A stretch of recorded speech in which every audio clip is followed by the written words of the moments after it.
আজকে আমরা বানিয়ে নিয়েছি চিড়ের লুচি। আমরা কিভাবে চিড়ের লুচিটা বানালাম আপনারা সম্পূর্ণ রান্নাটা শেষ পর্যন্ত দেখবেন। আমি এখানে চিড়ের লুচি করার জন্যে 2 কাপ চিড়ে নিয়েছি, আর এখানে 2 কাপ ময়দা নিয়েছি, দুটো সমান সমান নেবেন। আর সাদা তেল নিয়েছি।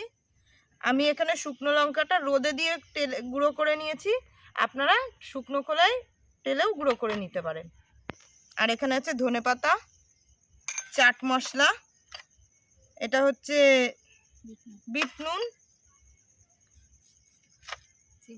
চিনি। দেখুন চিড়েটা আমি 5 মিনিট ভিজিয়ে তারপরে তুলে নিয়েছি জল ঝরিয়ে। এবার আমি শিলে বাটবো, আপনারা মিক্সিতেও বাটতে পারেন।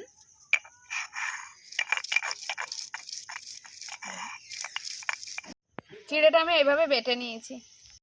এই যে এবার আমি ময়দার মধ্যে প্রথমে দিয়ে দিলাম সাদা তেল ময়ামের জন্য। আর দিবি না?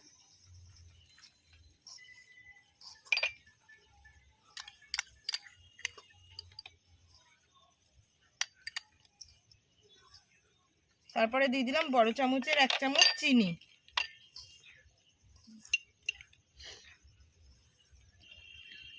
তারপরে দিয়ে দিলাম হাফ চামচের একটু সামান্য একটু কম বিট নুন।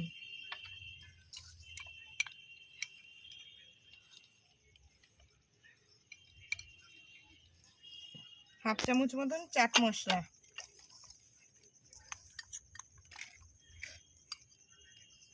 হাফ চামচ শুকনো লঙ্কার যেটা আমি রেখেছিলাম গুঁড়ো করে ওইটা।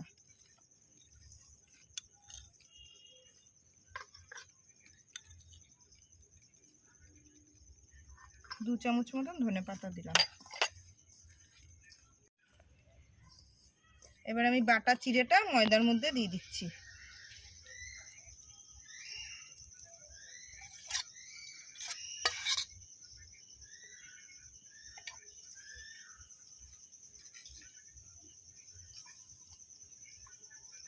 এটা কিন্তু সুন্দর করে মেখে নিতে হবে। প্রথমে এই যে দেখুন আমরা ময়দা আর চিড়েটা সুন্দর করে মিশিয়ে নিয়েছি এরকম ভাবে। এবার অল্প অল্প জল দিয়ে মাখতে হবে। বেশি জল দিবি না, কারণ এতে শক্তি নেই। ময়দা আর চিড়েটা মাখা হয়ে গেছে, এটাকে আমি 5 মিনিট রেখে দেবো। এই যে আমাদের 10 মিনিট রাখা হয়ে গেছে, এবার আমরা বেলে নিচ্ছি। এটা গরম হয়ে গেছে, এবার আমি লুচিটা ছেড়ে দেবো।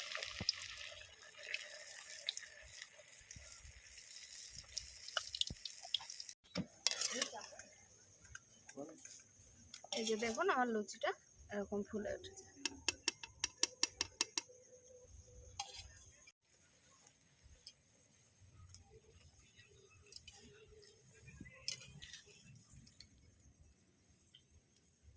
চিড়ের তো সবগুলো একদমই নাও ফুলতে পারে।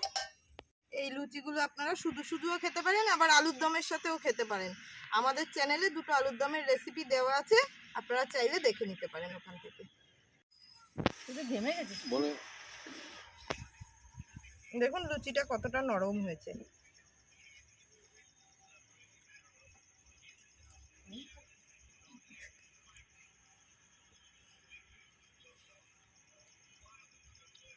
খুব সুন্দর হয়েছে।